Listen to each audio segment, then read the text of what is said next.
Meet the editors. Editors ആരംഭിക്കുകയാണ്.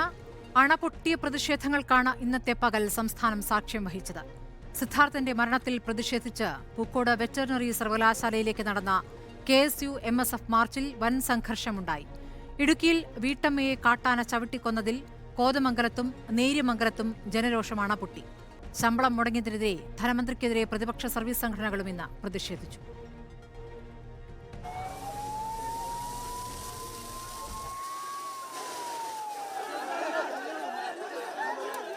സിദ്ധാർത്ഥന് നീതി തേടി പൂക്കോട് ഉയർന്നത് വൻ പ്രതിഷേധം. KSUവും MSFും നടത്തിയ മാർച്ചുകൾ തടയാൻ സർവകലാശാലയ്ക്ക് മുന്നിൽ നിലയുറപ്പിച്ചത് വൻ പോലീസ് സന്നാഹം. ആദ്യം ജലപീരങ്കി, പിന്തിരിയാതെ നിന്ന പ്രവർത്തകർക്ക് നേരെ ലാത്തിച്ചാർജ്, പിന്നാലെ കണ്ണീർ വാതകം.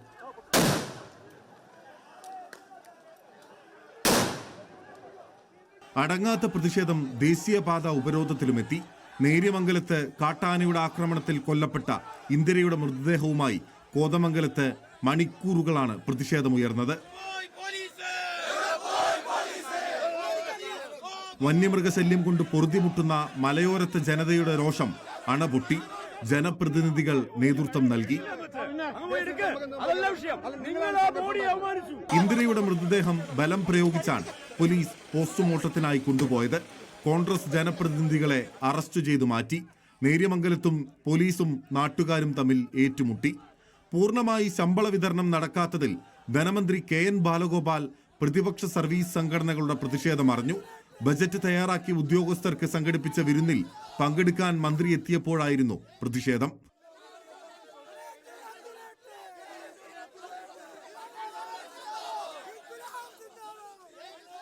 അടിയന്തരമായി പൂർണ്ണ ശമ്പള വിതരണം ചെയ്യണമെന്നാവശ്യപ്പെട്ട് സെക്രട്ടേറിയറ്റ് ആക്ഷൻ കൗൺസിൽ അനിശ്ചിതകാല നിരാഹാര സമരം ആരംഭിച്ചു. News desk reporter. പ്രതിപക്ഷം തെരുവിലോ എന്നതാണ് ചോദ്യം.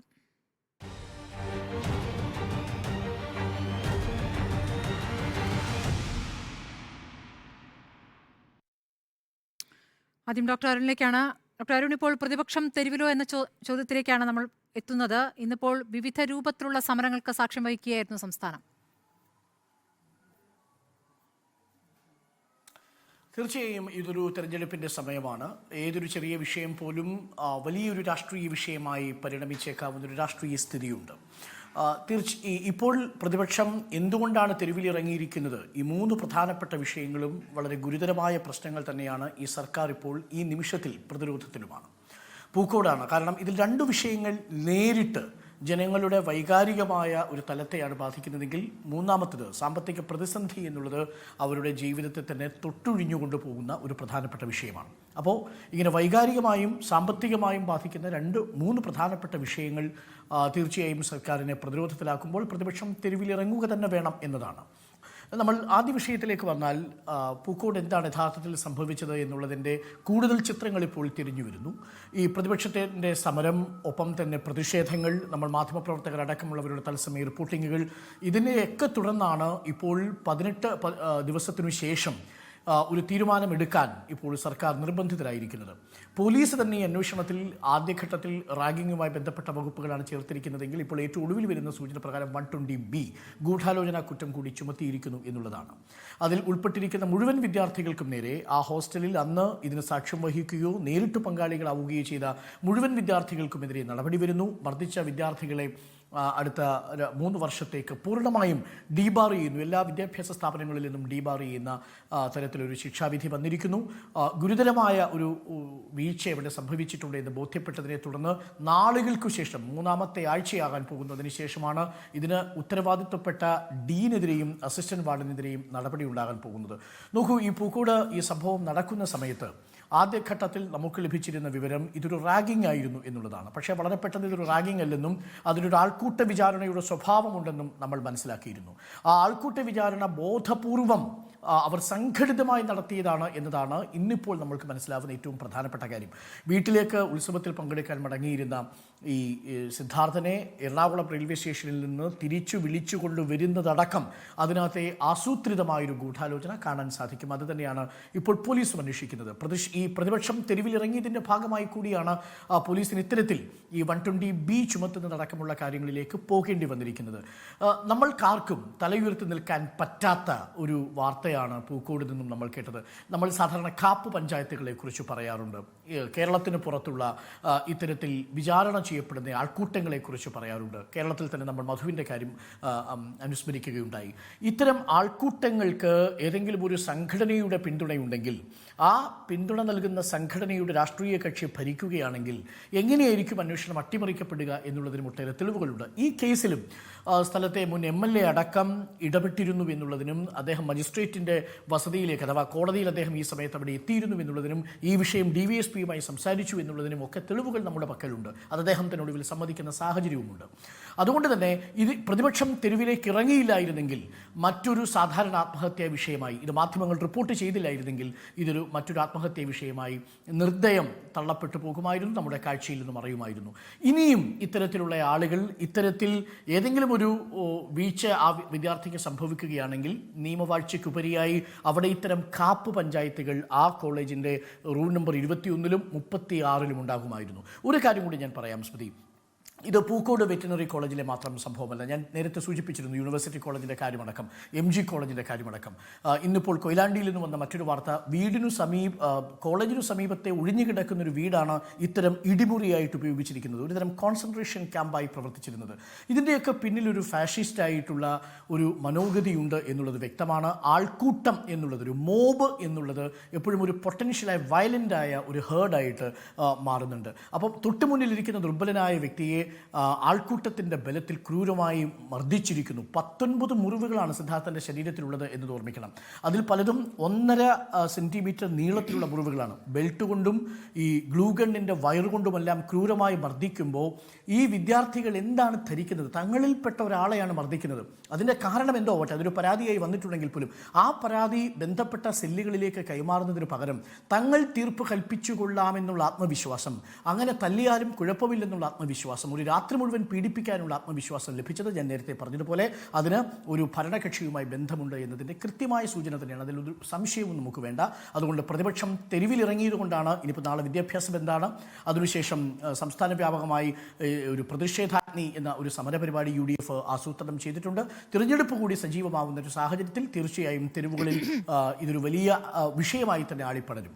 രണ്ടാമത്തെ പ്രധാനപ്പെട്ട പ്രശ്നം, അത് നമുക്ക് രണ്ടാം ഘട്ടത്തിലേക്ക് വരാം. നമ്മൾ നിരന്തരം ചർച്ച ചെയ്തതാണ്. കഴിഞ്ഞ 2 മാസത്തിനിടയിൽ 5 ജീവനുകളാണ് ഇടുക്കിയിൽ പൊലിഞ്ഞു പോകുന്നത്. സാധാരണക്കാരായ വീട്ടമ്മമാർ, തൊഴിലാളികൾ, കർഷകർ, ഇവരൊക്കെയാണ് വന്യജീവികളുടെ ആക്രമണത്തിന് വിധേയരാകുന്നത്. ആ വിഷയവും സ്വാഭാവികമായും തിരഞ്ഞെടുപ്പിൻ്റെ ഒരു പ്രധാനപ്പെട്ട വിഷയം കൂടിയാണ്. അത് വയനാട്ടിലും ഇടുക്കിയിലും ഒരു പ്രധാനപ്പെട്ട കാര്യമാണ്. പ്രതിപക്ഷം കൃത്യമായി തന്നെ അതിൽ പ്രതിരോധിക്കും. മൂന്നാമത്തേത് സാമ്പത്തികമായ വിഷയമാണ്. ക്ലിഫ് ഹൗസിൽ മരപ്പെട്ടി ഒളിച്ചിരിക്കുന്നു തുടങ്ങിയ വിശദീകരണങ്ങളൊന്നും നൽകിയാൽ ഈ വീട്ടിലെ പട്ടിണി മാറ്റാൻ കഴിയില്ല എന്നുള്ളതാണ്. അത് ഈ പറയുന്ന പെൻഷൻ 7 മാസത്തെ കുടിശ്ശികയുണ്ട് എന്ന വസ്തുത ചെറിയ കാര്യമല്ല. ഇന്ന് ഞാൻ കാസർഗോഡ് കണ്ടൊരു കാഴ്ച, അവിടെ എന്നെ കെട്ടിപ്പിടിച്ചിട്ട് അവിടെ ഒരു വല്യമ്മ പറഞ്ഞത്, മോനെ പ്രഷറും ഷുഗറും ഉണ്ട്, കഴിഞ്ഞ് ഇത്രയും നാളെ 300 രൂപ അവർ മീൻ വിറ്റാൽ കിട്ടും, പക്ഷേ ഈ സർക്കാരിൻ്റെ 1200 രൂപ കിട്ടിയിരുന്നെങ്കിൽ ഈ പ്രഷറിനുള്ള ഗുളികയെങ്കിലും വാങ്ങാൻ കഴിയുമായിരുന്നു എന്ന് പറയുമ്പോൾ അവരുടെ കണ്ണുകൾ ഇടറുന്നുണ്ട്. അവർ ഏതെങ്കിലും തരത്തിലൊരു പാർട്ടി സ്പോൺസർ ചെയ്ത് പ്രതികരിച്ചിരിക്കുന്ന ഒരു വീട്ടമ്മയല്ല, വളരെ പ്രായം ചെന്ന ഭർത്താവ് മരിച്ചുപോയ 2 കുട്ടികൾ മാത്രമുള്ള ഒരു വീട്ടമ്മയാണ്. അപ്പം ഇതൊരു വൈകാരികമായ തലത്തെ ബാധിക്കുന്ന വിഷയങ്ങളാണ്. അത് തീർച്ചയായും പ്രതിപക്ഷം തെരുവിൽ സമരം ചെയ്യേണ്ടതുണ്ട്. നമ്മുടെ സർവേയിലടക്കം പ്രതിപക്ഷത്തിൻ്റെ സമരമൊന്നും അത്ര വേണ്ടത്ര രീതിയിലായിരുന്നില്ല എന്നുള്ളതാണ്. അതുകൊണ്ടുകൂടി തിരിച്ചറിഞ്ഞുകൊണ്ടാണ് പ്രതിപക്ഷം സമരം ചെയ്യുന്നത്. ഞാൻ ആ പ്രതിപക്ഷത്തിനോടൊപ്പമാണ്. തെരുവിൽ പ്രതിപക്ഷം സമരം ചെയ്യുക തന്നെ വേണം. അതിന് സർക്കാരും അധികാരികളും മറുപടി പറയുക തന്നെ വേണം. ഒറ്റ ചോദ്യമേ ഉള്ളൂ, എന്തുകൊണ്ട് ഇത്ര വൈകി ഈ കാര്യങ്ങൾ അറിയാൻ? ഇന്ന് നമ്മൾ പുറത്തുവിട്ട ഡീനിൻ്റെ ശബ്ദരേഖയിൽ ഇതൊരു പ്രത്യേക കേസാണെന്ന് പറയുന്നതിലൂടെ ഡീൻ ഈ വിവരത്തെക്കുറിച്ച് പ്രാഥമിക ധാരണയുണ്ടായിരുന്നു എന്നത് വ്യക്തമാണ്. അങ്ങനെയാണെങ്കിൽ ഡീൻ എന്തുകൊണ്ട് അതിനെതിരെ നടപടി നടപടിയെടുത്തില്ല? ഡീൻ എന്തുകൊണ്ടാണ് ഈ SFI പ്രവർത്തകർക്കൊപ്പം നിന്നുകൊണ്ട് ഇത് മറച്ചുവെക്കാൻ ശ്രമിച്ചത്? ഈ ചോദ്യങ്ങൾ നമ്മുടെ മുന്നിലുണ്ട്. അതിനുള്ള ബലം നൽകിയിരിക്കുന്നത് ഒരു കാര്യം കൂടി ഞാൻ പറയാം സ്മൃതി. ഇന്ന് VC നിരത്തിയ നമ്മൾ ഡീനെയും അസിസ്റ്റന്റ് വാർഡനെയും മാത്രമേ ഈ പരിധിയിൽ കൊണ്ടുവരുന്നുള്ളൂ. VC എന്ന് പറയുന്ന ഈ ശശീന്ദ്രനാഥ് പറഞ്ഞൊരു കാര്യമുണ്ട്. അത് നമ്മളിൽ എത്ര പേർ ചർച്ച ചെയ്തു എന്നറിയില്ല. 18-ാം തീയതി ഈ സിദ്ധാർത്ഥൻ മരിച്ചു കിടക്കുമ്പോൾ ആ വെറ്റിനറി യൂണിവേഴ്സിറ്റിയിലെ അധ്യാപകർ അവരുടെ പ്രൊമോഷന് വേണ്ടുന്ന അഭിമുഖത്തിലായിരുന്നു. അത് നേരത്തെ നിശ്ചയിച്ചതാണ് സ്വാഭാവികമായും. പക്ഷെ മരണവാർത്ത 1:45 കഴിഞ്ഞ ക്യാമ്പസിൽ പടരുമ്പോഴും VC ഈ സംഭവ സ്ഥലത്തേക്ക് പോകാൻ തയ്യാറാകുന്നില്ല. VC ഇതിന് പറയുന്നത് തങ്ങളുടെ സഹപ്രവർത്തകരുടെ കരിയർ പ്രൊമോഷന് വേണ്ടുന്ന ഇന്റർവ്യൂവിലായിരുന്നു ഞാൻ എന്നുള്ളതാണ്. ആ ഒറ്റ കാരണം മതി VC ആ സ്ഥാനത്ത് നിന്ന് അയോഗ്യനാക്കാൻ. കഷ്ടിച്ച് 600 വിദ്യാർത്ഥികൾ മാത്രം പഠിക്കുന്ന VC-യുടെ ഹെഡ്ക്വാർട്ടർ ഒക്കെ പ്രധാനപ്പെട്ട കാര്യമാണ്. ഞാനത് കണ്ടിരുന്നില്ല. അത് വിവരം പുറത്തു വന്നിരുന്നു. അത് വളരെ ഒന്ന് നോക്കൂ, എത്ര മനുഷ്യത്വ വിരുദ്ധമായ ഒരു നിലപാടാണ് ഒരു VC എടുക്കുന്നത്. തൻ്റെ ക്യാമ്പസിലെ ഒരു വിദ്യാർത്ഥി ക്രൂരമായി കൊല ചെയ്യപ്പെടുമ്പോൾ അല്ലെങ്കിൽ ആത്മഹത്യക്ക് വിധേയനായി എന്ന് പ്രാഥമിക വിവരം കിട്ടുമ്പോൾ സഹപ്രവർത്തകർക്ക് മാർക്കിടുന്ന തിരക്കിലായിരുന്നു VC എന്നുള്ളത് ഒട്ടും അംഗീകരിക്കാൻ പറ്റാത്ത കാര്യമാണ്. അത് ഒരുപക്ഷെ മാറിക്കൊണ്ടിരിക്കുന്ന നമ്മുടെ സമൂഹത്തിൻ്റെ പ്രതിഫലനം കൂടിയായി തന്നെ ഞാനതിനെ കാണുന്നു സ്മൃതി. അതുകൊണ്ട് പ്രതിപക്ഷം തെരുവിലാണോ എന്ന ചോദ്യത്തിന് പ്രതിപക്ഷം തെരുവിലിറങ്ങണം എന്ന് തന്നെയാണ് ഞാൻ പറയുന്നത്. തെരുവിലിറങ്ങുന്ന പ്രതിപക്ഷത്തിനോടൊപ്പമാണ് നമ്മൾ. തീർച്ചയായും. ബാക്കി 3 പേരുടെ അഭിപ്രായം ഇടവേളയ്ക്ക് ശേഷം തുടരുകയാണ്. ഇന്നിപ്പോൾ പ്രതിപക്ഷം അതിനൊരു ഫ്രെയിമിനപ്പുറത്തേക്ക് കടന്നു എന്നുള്ള വാദമാണ് എനിക്കുള്ളത്. സാധാരണഗതിയിൽ ഒരു വൈകാരികമായ വിഷയങ്ങളിൽ എങ്ങനെയാണോ പ്രതിപക്ഷ സംഘടനകൾ പ്രതികരിക്കാറുള്ളത് അതിൻ്റെ അപ്പുറത്തേക്ക് കടന്നിരിക്കുന്നു. നേരത്തെ ഡോക്ടർ അരുൺ ചൂണ്ടിക്കാണിച്ച പോലെ തന്നെ ലോക്സഭാ തെരഞ്ഞെടുപ്പ് ഉടനെ പ്രഖ്യാപിക്കുന്നു എന്നുള്ളതുകൊണ്ടും സ്ഥാനാർത്ഥികളൊക്കെ ആയിക്കഴിഞ്ഞിരിക്കുന്നു എന്നുള്ളതുകൊണ്ടും ഒക്കെ തന്നെ ആയിരിക്കണം ഒരുപക്ഷെ ആ ഫ്രെയിമിനപ്പുറത്തേക്ക് കടന്ന് പ്രതിഷേധം ഉണ്ടായിട്ടുള്ളത്. ഇപ്പോൾ MP-യും MLA-യും മോർച്ചറിയിൽ കയറി മൃതദേഹം എടുത്തുകൊണ്ടുപോയി. മോർച്ചറിയിൽ കയറി ഇൻക്വസ്റ്റ് നടത്തുന്ന മൃതദേഹം എടുത്തുകൊണ്ട് പോകുന്നൊന്നും ഞാൻ എൻ്റെ ഒരു മാധ്യമപ്രവർത്തന ജീവിതത്തിൽ കണ്ടിട്ടില്ല, കേട്ടിട്ടില്ല. അപ്പോൾ അത് ലോക്സഭാ തെരഞ്ഞെടുപ്പ് ആയിരിക്കാം ഉദ്ദേശിക്കുന്നത് എന്ന് നമുക്ക് വളരെ വ്യക്തമാണ്. അപ്പോൾ അത് മൃതദേഹത്തോടുള്ള ഒരു അനാദരവ്, അതുപോലെ തന്നെ DCC പ്രസിഡന്റ് പോലീസുകാരനെ ഇങ്ങനെ തള്ളി കൊണ്ടുപോകുന്നതൊക്കെ കാണാം. അപ്പോൾ ഒരു ലാത്തി ചാർജ് ഉണ്ടാക്കാൻ വേണ്ടിയൊക്കെ ആയിരിക്കണം എന്നുള്ളതാണ്. അതൊക്കെ അനിവാര്യമാണോ എന്നുള്ളത് പ്രതിപക്ഷ സംഘടനകൾ തന്നെ ആലോചിക്കട്ടെ. അക്കാര്യത്തിലൊന്നും നമുക്ക് അഭിപ്രായ വ്യത്യാസമില്ല. കാരണം നേരത്തെ അരുൺ ചൂണ്ടിക്കാണിച്ച പോലെ തന്നെ സമരമൊക്കെ ആവശ്യമാണ്, പല കാര്യങ്ങളിലും സമരം ആവശ്യമാണ്. ഇപ്പോൾ പൂക്കോടിൻ്റെ കാര്യത്തിനകത്ത് അവിടെ അരുൺ പറഞ്ഞതിനകത്ത് എനിക്കൊരു അഭിപ്രായ വ്യത്യാസം ഉള്ളതെന്ന് വെച്ചാൽ ഈ ഒരു പൊതുജനാവബോധം ഉണ്ടാക്കിയത് കൊണ്ടാണ് ഇത്രയധികം നടപടികൾ ഉണ്ടായിട്ടുള്ളത്. അല്ലാതെ പ്രതിപക്ഷം സമരം ചെയ്തിട്ടൊന്നുമല്ല. കഴിഞ്ഞ 2-3 ദിവസങ്ങളിലേ ആയിട്ടുള്ളൂ പ്രത്യക്ഷ സമരത്തിലേക്ക് കയറിയിട്ട്.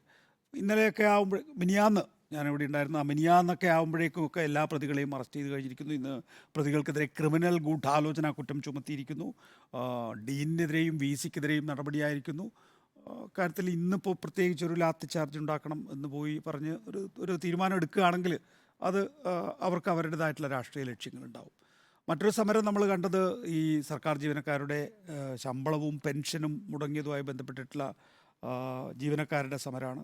അതും സ്വാഭാവികമായിട്ടും നടക്കേണ്ടതാണ്. എന്നാൽ ഇന്നിപ്പോൾ നമ്മൾ പ്രധാനമായും റിപ്പോർട്ട് ചെയ്ത ഒരു വാർത്ത എന്ന് പറയുന്നത് നമ്മുടെ തൈക്കാട് ഗവൺമെൻറ് ഗസ്റ്റ് ഹൗസിൻ്റെ മുന്നിൽ അവിടെ വിരുന്നു കൊടുക്കുന്നു എന്ന് പറഞ്ഞ് പ്രതിഷേധിക്കുന്നു എന്നുള്ളത്. നമുക്ക് അവിടെ ബജറ്റ് തയ്യാറാക്കാൻ സഹകരിച്ച എല്ലാ സർക്കാർ ജീവനക്കാർക്കും അവിടുത്തെ ഒരു ഊണിന് വില 150 രൂപയായിരിക്കും. ഒരു മീൻകറി കൂട്ടിയിട്ടുള്ള ഊണിന് 150 രൂപയായിരിക്കും. അത് വലിയ ധൂർത്താണെന്ന് പറഞ്ഞ് സമരം നടത്തുന്നു എന്നൊക്കെ പറയുന്നത് ഈ ഒരു ഫ്രെയിമിൽ നമ്മൾ മനസ്സിലാക്കുന്നു. ശരിയാണ്, ഇത് ലോക്സഭാ തെരഞ്ഞെടുപ്പാണ്.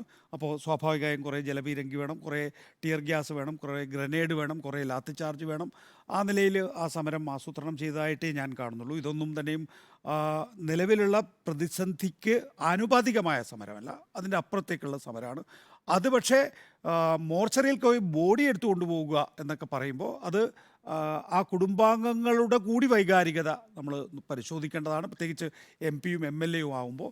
അതേസമയം DCC പ്രസിഡന്റ് പോയി പോലീസുകാരനെ തള്ളുകയും പിടിച്ചു ഉന്തുകയൊക്കെ ചെയ്യുന്നതും വേണമെങ്കിൽ ഒഴിവാക്കാവുന്നതാണ്. സാധാരണഗതിയിൽ മറുപക്ഷമായിരുന്നു ഇത്തരത്തിലുള്ള സമരം നടത്തുന്നതെങ്കിൽ എങ്ങനെയാണോ നമ്മൾ പറയുന്നത് അതുപോലെ തന്നെ ഇപ്പോൾ UDF ആ നിലയിൽ സമരം ചെയ്യുമ്പോൾ നമുക്ക് പറയാൻ തയ്യാറല്ലെങ്കിലും കുഴപ്പമൊന്നുമില്ല. പക്ഷേ ആ ഫ്രെയിം ഒന്ന് ക്ലിയർ ചെയ്താൽ മതി എന്നാണ് എനിക്ക് തുടക്കത്തിൽ തന്നെ പറയാൻ.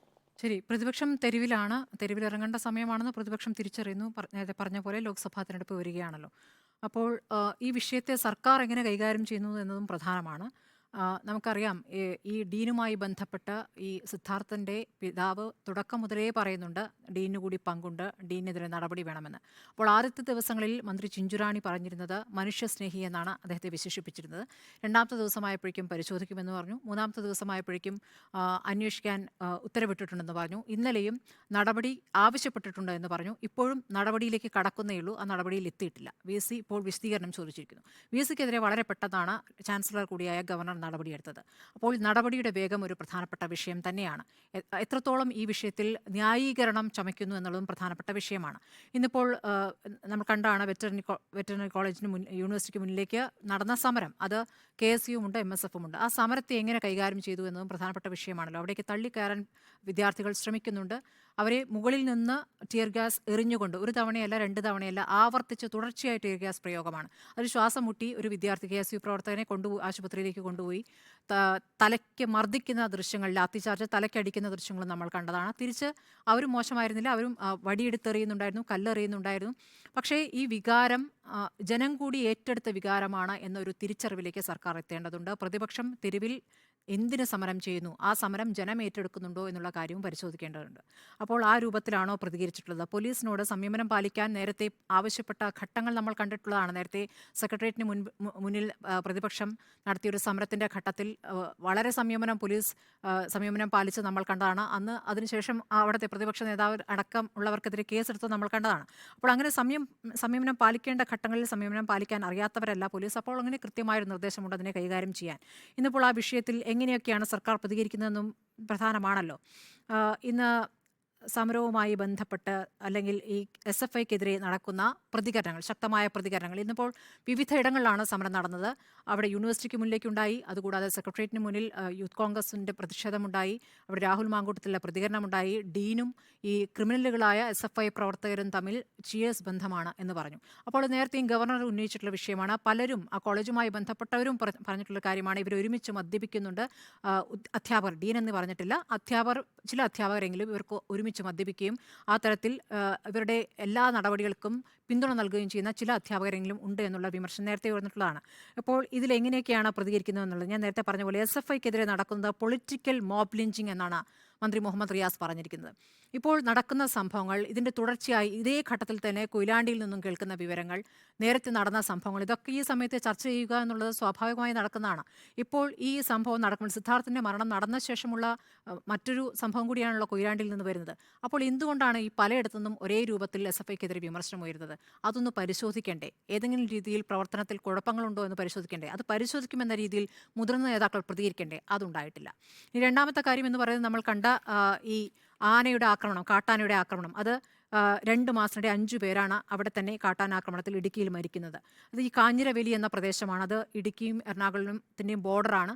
അതിൻ്റെ അപ്പുറത്തേക്ക് വനമാണ്. അപ്പോൾ ഇടയ്ക്കിടയ്ക്ക് ഇങ്ങനെ കാട്ടാന ചിഹ്നം വിളിച്ചുകൊണ്ട് ആക്രമിക്കാൻ വരികയായിരുന്നു. ഈ 70-കാരിയായ അമ്മ കൂവ വിളവെടുക്കുന്ന സമയത്താണ് അത്രയും ആക്രമിച്ചത്. അപ്പോൾ അത് കണ്ടുനിന്ന അവരുടെ കൂട്ടുകാരി അടുത്ത വീട്ടിൽ അവർ കരഞ്ഞുകൊണ്ടത് പറയുന്നുണ്ട്. ചിഹ്നം വിളിച്ചുകൊണ്ട് വരുന്നതും ഇവർ ഓടി രക്ഷപ്പെടാൻ ശ്രമിക്കുമ്പോൾ അവിടെ വീണ ഘട്ടത്തിൽ ആന വന്ന് ചവിട്ടുന്നു. ഇതേ രൂപത്തിലാണല്ലോ നമ്മൾ വയനാട്ടിലെ മരണവും കണ്ടത്. അപ്പോൾ രക്ഷപ്പെടാൻ ശ്രമിക്കുമ്പോൾ ആനയുടെ ആക്രമണം ഉണ്ടാകുന്നുള്ളത് നമുക്ക് ചിന്തിക്കാൻ പറ്റാത്തതാണ്. അപ്പോൾ ഇത് സ്വാഭാവികമായും അവിടുത്തെ UDF നേതാക്കൾ, കോൺഗ്രസ് നേതാക്കൾ ഏറ്റെടുക്കുന്നു. അവിടെ നിന്നും ഡീൻ കുര്യാക്കോസ് വരുന്നു, മുഹമ്മദ് ഷിയാസ് വരുന്നു, ഒപ്പം തന്നെ മാത്യു കോളിനാടൻ വരുന്നു. ഇവരൊക്കെ ആ സമരം ഏറ്റെടുക്കുന്നു. മൃതദേഹം ഇൻക്വസ്റ്റ് നടപടികൾ സമ്മതിക്കുകയില്ല, ഒന്നുകിൽ മന്ത്രിമാർ വരണം എന്നാണ് അവർ പ്രധാനമായും ആവശ്യമുന്നയിച്ചത്. അത് ഈ കോൺഗ്രസ്സുകാർ മാത്രമായിരുന്നില്ല കേട്ടോ. ഈ മരിച്ച ഇന്ദിരയുടെ സഹോദരനുണ്ടായിരുന്നു. ആ സഹോദരൻ അടക്കമുള്ളവർ പിന്നീട് അവിടുന്ന് കുത്തിയിരുന്ന് പ്രതിഷേധിച്ചു. ഈ മൃതദേഹം വിലാപയാത്രയെ കൊണ്ടുപോയി, അല്ലെങ്കിൽ അത് മൃതദേഹവുമായിട്ടുള്ള സമരം, അതിനുശേഷം കുത്തിയിരുന്ന് സമരം ചെയ്യുന്നതിനിടയ്ക്ക് ഈ സഹോദരനെ പോലീസ് പിടിച്ചു വലിക്കും, അറ്റാക്ക് ചെയ്യുകയൊക്കെ ചെയ്യുന്നുണ്ട്. പിടിച്ചു വലിക്കുന്നതിനിടയിൽ അദ്ദേഹത്തിന് പരിക്ക് പറ്റിയിട്ടുണ്ട്. ആ പരിക്ക് പറ്റിയ സഹോദരനെ പിന്നീട് ആശുപത്രിയിലാക്കി. ഇതൊക്കെ ഈ മരിച്ച ദിവസമാണ് സംഭവിക്കുന്നത്. അപ്പോൾ ഇതിനെ എങ്ങനെ കൈകാര്യം ചെയ്യുന്നു എന്നുള്ള പ്രധാനപ്പെട്ട വിഷയമാണ്. അടുത്ത വിഷയം എന്ന് പറയുന്നത് ഈ പറഞ്ഞ പോലെ സർക്കാർ ജീവനക്കാരുടെ ശമ്പളവുമായി ബന്ധപ്പെട്ട വിഷയം. ശമ്പളം നൽകാൻ പറ്റാത്ത ഒരു സാഹചര്യം ഉണ്ടാകുമ്പോൾ മുഖ്യമന്ത്രിയും മന്ത്രിമാരും എന്നാൽ ഞങ്ങൾക്ക് ഇപ്പോഴും ശമ്പളം വേണ്ട എന്നൊരു തീരുമാനം എടുത്തിരുന്നെങ്കിൽ കുറച്ചുകൂടി അതിൽ ഒരു ആത്മാർത്ഥത ഉണ്ടാകുമായിരുന്നു എന്ന് ഇന്ന് രമേശ് ചെന്നിത്തല പറയുകയുണ്ടായി. അതൊരു ശരിയായ രീതിയാണെന്ന് തോന്നുന്നു. ഞങ്ങൾക്കിപ്പോൾ തരാനില്ലാത്തൊരു സാഹചര്യമുണ്ട്, അപ്പോൾ ഞങ്ങൾക്കും വേണ്ട എന്നൊരു നിലപാടെടുക്കുകയായിരുന്നെങ്കിൽ അത് കുറച്ചുകൂടി ഒരു ആളുകൾക്ക് മനസ്സിലാകുന്ന ഒരു സാഹചര്യമായേനെ. പക്ഷേ അതങ്ങനെയല്ല, അവർ വാങ്ങിയിരിക്കുന്നു. ആ, ആ, സർക്കാർ ജീവനക്കാർക്ക് ശമ്പളം ഇപ്പോൾ ഇന്ന് വീണിരിക്കുന്നു. പക്ഷേ 50,000-ൽ കൂടുതൽ എടുക്കാൻ പറ്റില്ല എന്ന രൂപത്തിലാണ് ഓരോ ദിവസവും അതിന് കൃത്യമായ നിയന്ത്രണമുണ്ട്. അപ്പോൾ ഇതൊരു പ്രതിപക്ഷത്തിന് ഒരുപാട് വിഷയങ്ങൾ അങ്ങോട്ട് ഇട്ടുകൊടുത്തിരിക്കുന്നു. ആ വിഷയങ്ങൾ സ്വാഭാവികമായും അവർ അത് ഇപ്പോൾ പ്രധാന വിഷയമാക്കുമെന്നുള്ള കാര്യം ഉറപ്പാണ്. അതിലപ്പുറം ജനവികാരം ഏതിനൊപ്പം എന്നുള്ള കാര്യം കൂടി സർക്കാർ പരിശോധിക്കേണ്ടതുണ്ട്. പ്രതിപക്ഷം തെരുവിലാണ്. തെരുവിലിറങ്ങുമ്പോൾ അവരെ എങ്ങനെ കൈകാര്യം ചെയ്യുന്നു എന്നുള്ളത് ജനം ചർച്ച ചെയ്യും. ഇതിൽ നികേഷ് സാർ പറഞ്ഞ കാര്യത്തിൽ നിന്ന് തുടങ്ങാമെന്നാണ് ഞാൻ കരുതുന്നത്. ഇത് ലോക്സഭാ തെരഞ്ഞെടുപ്പിന് തൊട്ട് മുൻപുള്ള ദിവസങ്ങളാണ്. അതുകൊണ്ട് തന്നെ പ്രതിപക്ഷത്തിൻ്റെ ഈ സമരം, ആ സമരത്തിന് എത്രത്തോളം ആത്മാർത്ഥതയുണ്ട് എന്നതുകൂടി നോക്കിക്കാണേണ്ടതുണ്ട്. കാരണം വന്യമൃഗ ശല്യം, അതിൽ ജീവൻ പൊലിഞ്ഞത് ഒക്കെ വയനാട്ടിൽ നമ്മൾ കണ്ടിട്ട് അധികമായില്ല. ഇവിടെ മൂന്നാറിൽ തന്നെ നോക്കൂ. മൂന്നാറിൽ കൃത്യമായി പറഞ്ഞാൽ ഫെബ്രുവരി 26 ഓട്ടോ ഡ്രൈവർ മണി മരിച്ചത്. ഫെബ്രുവരി 26 കഴിഞ്ഞ് ഇന്ന് 4 തീയതിയായി. ഇന്ന് ഇന്ദിരയുടെ മരണം സംഭവിക്കുന്നു നേര്യമംഗലം കാഞ്ഞിരവേലിയിൽ. അപ്പോൾ അന്നൊരു പ്രതിഷേധം നമ്മൾ കാണുന്നുണ്ട്. പിന്നീട് അതിൻ്റെ തുടർച്ച കാണുന്നത് ഇന്ന് മാത്രമാണ്. ഇപ്പോഴേക്കും ലോക്സഭാ തെരഞ്ഞെടുപ്പ് ആയിരിക്കുകയാണ്. ഇനി അങ്ങോട്ട് ഏത് വിഷയം കിട്ടിയാലും അത് കത്തിച്ചു നിർത്താൻ തന്നെയായിരിക്കും കോൺഗ്രസ് ശ്രമിക്കുക എന്നത് വളരെ വ്യക്തമായ കാര്യമാണ്. ഇന്ന് കോതമംഗലം ടൗണിലെ പ്രതിഷേധത്തിന് നേതൃത്വം നൽകുന്നത് Dean Kuriakose MP, sitting MP ആണ്. Mathew Kuzhalnadan MLA, DCC president Muhammad Shiyas. അതിൽ നടു റോഡിലേക്ക് മൃതദേഹം കൊണ്ടുവന്നുള്ള പ്രതിഷേധം അത് ആദ്യമായല്ല നമ്മൾ കാണുന്നത്, പലതവണ കണ്ടിട്ടുണ്ട്. പക്ഷേ ഇൻക്വസ്റ്റും പോസ്റ്റ്മോർട്ടവും ഒക്കെ നടത്തിയ ശേഷമായിരിക്കും ആ പ്രതിഷേധങ്ങൾ നമ്മൾ കണ്ടിട്ടുണ്ടാവുക. ഇതിൽ രാവിലെ 9 മണിയോടെയാണ് ഈ ആക്രമണം. ഇന്ദിര എന്ന 72കാരി, ഒരു വൃദ്ധയാണ്, അവർക്ക് നേരെ ഉണ്ടാകുന്നത്. അവർ ആനയുടെ മുന്നിൽ പെട്ടുപോകുന്നു. ആശുപത്രിയിൽ എത്തിക്കുമ്പോഴേക്കും മരണം സംഭവിക്കുകയാണ്. ഇതിൽ നോക്കൂ, മാത്യു കുഴൽനാടിൻ്റെ ഒരു മോഡസ് ഓപ്പറാൻഡി എന്നാണ്. മാസപ്പടി വിവാദം കത്തിക്കുന്നു, SFIO അന്വേഷണം വരുന്നു. അതിനുശേഷം അടുത്തതായി ഈ വന്യമൃഗശല്യത്തിന്മേലുള്ള വിഷയം. ഇടുക്കിയിൽ ഏറ്റവും കൂടുതലായി ഈ തെരഞ്ഞെടുപ്പിൽ ചർച്ചയാകാൻ പോകുന്ന വിഷയങ്ങളിൽ ഒന്ന് വന്യമൃഗ ശല്യം തന്നെയാണ്. ഇടുക്കി മാത്രമല്ല, വയനാട്ടിലും. അപ്പോൾ കോൺഗ്രസ് കൃത്യമായി അത് പ്രധാന ചർച്ചാ വിഷയമാക്കി ഭരണവിരുദ്ധ വികാരം ആളിക്കത്തിക്കാനായി ശ്രമിക്കും. അടുത്ത ദിവസങ്ങളിലും ഈ സമരം തുടരും. അതുകൊണ്ട് തെരുവിൽ നിന്ന് തിരിച്ചു കയറില്ല എന്നാണ് എൻ്റെ പ്രാഥമികമായ വിലയിരുത്തൽ. രണ്ടാമത്തേത് പൂക്കോട് വെറ്ററിനറി സർവകലാശാലയിലേക്കുള്ള മാർച്ചാണ്. ആ മാർച്ച് അക്രമാസക്തമാകുന്നത് നമ്മൾ കാണുന്നുണ്ട്. തിരിച്ച് നേരത്തെ സൂചിപ്പിച്ചതുപോലെ 5 തവണ കണ്ണീർ വാതകം പ്രയോഗിക്കുന്നുണ്ട്. പോലീസിന് നേരെ കല്ലേറുണ്ടാകുന്നുണ്ട്. അതായത് അവിടെയും കൃത്യമായി ഒരു അക്രമോത്സുകമായ പ്രതിഷേധത്തിലേക്ക് അത് പോകാനുള്ള എല്ലാ സാധ്യതയും നിലനിൽക്കുന്നതാണ് നമ്മൾ കാണുന്നത്. MSFന്റെ മാർച്ചിലും പോലീസും പ്രതിഷേധക്കാരും തമ്മിലുള്ള നേർക്കുനേർ ഏറ്റുമുട്ടലിലേക്ക് പോയിട്ടുണ്ട്. നാളെ വിദ്യാഭ്യാസ ബന്ദാണ്. ഒരുപക്ഷെ നാളത്തെ സമരം കടുപ്പിക്കാനുള്ള ഒരു സാധ്യതയും അവിടെ കാണേണ്ടതുണ്ട്. നിരാഹാര സമരം KSU വയനാട് ജില്ലാ പ്രസിഡന്റ് തുടങ്ങിയത് അത് തലസ്ഥാനത്തേക്ക് വ്യാപിപ്പിക്കുന്നു. അങ്ങനെ കൃത്യമായി സമരത്തിൻ്റെ ഒരു ചങ്ങല അത് കൃത്യമായി മുന്നോട്ട് കൊണ്ടുപോകാനായിട്ട് പദ്ധതി ഇട്ടിരിക്കുന്നു എന്ന് വ്യക്തമാക്കുന്നതിൻ്റെ ഒരു സമരപ്പകലാണ് ഇന്നത്തെ ദിവസം നമ്മൾ കണ്ടത് എന്ന് വേണം മനസ്സിലാക്കാൻ. ഏറ്റവും പ്രധാനപ്പെട്ട വിഷയം, ഇതുവരെ ഉണ്ടാകാത്ത ഒന്ന് സംഭവിച്ചുകൊണ്ടിരിക്കുന്നു. സർക്കാർ ജീവനക്കാരുടെ ശമ്പളം മുടങ്ങിയിരിക്കുകയാണ്. അപ്പോൾ കഴിഞ്ഞ 8 വർഷത്തെ സംസ്ഥാന സർക്കാരിൻ്റെ തുടർഭരണം അടക്കം എടുത്തു നോക്കുമ്പോൾ ആ കഴിഞ്ഞ 8 വർഷത്തെ ധന മാനേജ്മെൻറ്റിൻ്റെ ഒരു സർട്ടിഫിക്കറ്റായി മാറുന്ന രീതിയിലാണ് ഇപ്പോഴത്തെ ഈ സംഭവങ്ങളെ നമ്മൾ കാണേണ്ടത്. ഇപ്പോൾ 50,000 രൂപ പരിധി പിൻവലിക്കുന്നതിന് വെച്ചുകൊണ്ട് ശമ്പളം കൊടുത്തു തുടങ്ങിയെന്നാണ് പറയുന്നത്. അക്കൗണ്ടിൽ വന്നു, പക്ഷേ കയ്യിൽ കിട്ടിയില്ല എന്ന് പറഞ്ഞുകൊണ്ട് സർക്കാർ ജീവനക്കാർ നിൽക്കുമ്പോൾ അതൊരു വലിയ ശതമാനമാണ്. ഈ ലോക്സഭാ തെരഞ്ഞെടുപ്പിൽ വോട്ട് ചെയ്യേണ്ട, സർക്കാരിന് വോട്ടിൽ പ്രതീക്ഷയുള്ള ആളുകൾക്കാണ് ഈ ശമ്പളം മുടങ്ങിയിരിക്കുന്നത് എന്നുള്ളത് ഈ തെരഞ്ഞെടുപ്പിൽ വളരെ പ്രധാനപ്പെട്ട ഒരു വിഷയമായി മാറാൻ പോവുകയാണ്. 3 ദിവസം കൊണ്ട് ഈ ശമ്പള വിതരണം പൂർത്തിയാക്കുമെന്ന് ധനമന്ത്രി ഉറപ്പ് കൊടുത്തിട്ടുണ്ട്. പക്ഷേ ഓവർ ഡ്രാഫ്റ്റിലേക്ക് പോകാതിരിക്കാൻ ഏത് രീതിയിലാണ് ഈ നിയന്ത്രണം കൃത്യമായി എടുക്കുക, അല്ലെങ്കിൽ ഏത് രീതിയിലായിരിക്കും ഈ നിക്ഷേപങ്ങൾക്കടക്കം 50,000-ൻ്റെ പരിധി ഒക്കെ വരുമ്പോൾ ആളുകൾ പ്രതികരിക്കുക എന്നതാണ് അറിയേണ്ടത്. ശമ്പളത്തിനും പെൻഷനുമാണ് പരിധിയെന്ന് ധനമന്ത്രി വിശദീകരിക്കുന്നുണ്ടെങ്കിലും ഞാൻ കരുതുന്നത് ഈ ട്രഷറിയിലെ കൗണ്ടർ വഴി കൂടുതലായി പണം കിട്ടില്ല എന്ന് വരുമ്പോൾ അത് നിക്ഷേപങ്ങൾ പിൻവലിക്കുന്നതിനും ബാധകമാകാനുള്ള ഒരു സാധ്യത അവിടെ കാണേണ്ടതുണ്ട്. ഇതിൽ ആദ്യത്തെ പ്രവൃത്തി ദിനങ്ങൾ ഒരുപക്ഷെ ക്ഷമിച്ചേക്കാം. പിന്നീടുള്ള പ്രവൃത്തി ദിനങ്ങളിൽ ഇന്നാകുമ്പോഴേക്കും 4 തീയതിയാണ്. അപ്പോൾ ഇത്രയും പ്രവൃത്തി ദിനങ്ങൾ കടന്നു പോകുമ്പോൾ അടുത്ത ദിവസമാകുമ്പോൾ ഈ പണം എടുത്ത് ഒന്നിച്ച് ഉപയോഗിക്കാൻ അങ്ങനെ ഉപയോഗിക്കുന്നവർ ഉണ്ടാകാം. അപ്പോൾ 3.5 ലക്ഷത്തോളം സർക്കാർ ജീവനക്കാർക്ക് ശമ്പളം വൈകുന്നു, അല്ലെങ്കിൽ മുഴുവനായി അവർക്ക് ഉപയോഗിക്കാൻ കഴിയുന്നില്ല എന്നുള്ളത് അവരെ പ്രകോപിതരാക്കും എന്നുള്ളത് ഉറപ്പാണ്. നേരത്തെ സാർ പറഞ്ഞ വിരുന്നിൻ്റെ കാര്യം, ആ വിരുന്ന് നൽകുന്നതിനെ അവർ വിമർശിക്കുന്നുണ്ട്.